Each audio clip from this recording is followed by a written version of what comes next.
keenayo isaga kasbaday kalsoonida dadka kulmiyo ugu rida dhaqaalaha kobce kaalin qaadayo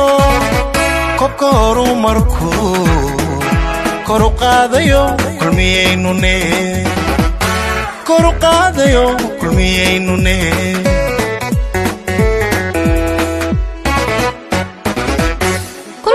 bulshada isku keenayo isaga kasbaday kalsoonida dadka kulmiyo ugu rida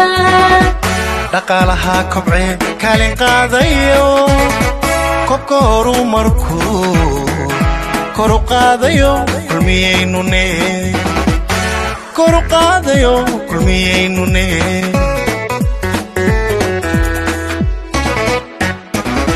lamiyada koriyaho korayo ilaa xidhi kayrgalay dalkeenne kadar lagaga soo baxay kulmiyaa horsade kulligeen kulmiyaanahe kulmiyo ugu rida kulligeen kulmiyaanahe kulmiyo ugu rida kulligeen kulmiya